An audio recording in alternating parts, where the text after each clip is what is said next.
Virginia, this is where you need the air horns. Like, you know, like, for real. Like, big up Virginia. It's about time.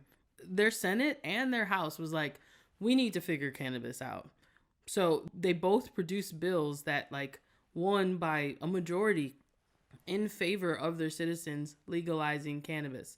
But the way it unrolled is that it's not going to start till 2024, giving them time to build up a regulatory process, build up sort of an infrastructure to support this burgeoning industry. And I think that is an excellent idea. The first article I read, I don't think I enjoyed as much because I read it, it gave me the facts. It was just cut and dry. This is what it's going to do. And it's doing a lot, either one of these bills. It would expunge the death penalty. It would expunge misdemeanor cannabis charges.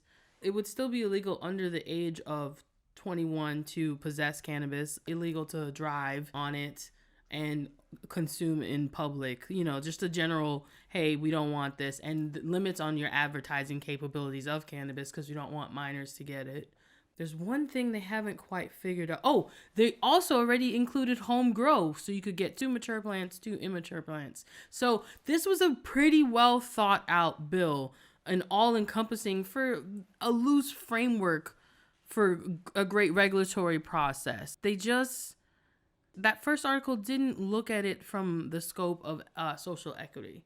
And I think it would be unfair of me to not point out the obvious that reducing what you would criminalize, which they haven't settled on fully, like if they would lower the amount that you could possess, like under an ounce is fine and we're not going to mess with you.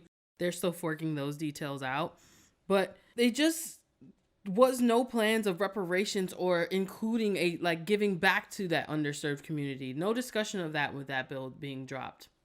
And you're saying, well, if I'm not policing for cannabis, if I'm not prosecuting for cannabis, then essentially people of color will benefit because you're the ones that are most policed for this in that state. And that was from 2010 to 2019. The arrest rate for possession of marijuana was 3.5 times higher for Black individuals than white individuals. And then the conviction rate off of that is still 3.9 times higher than that. So, like, truthfully, you fix that little issue, then we've done some good. But you could be direct because Virginia, south of the Mason-Dixon line, Virginia, y'all got some shit to own up for.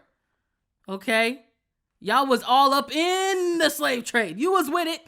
And you still perpetuate it now.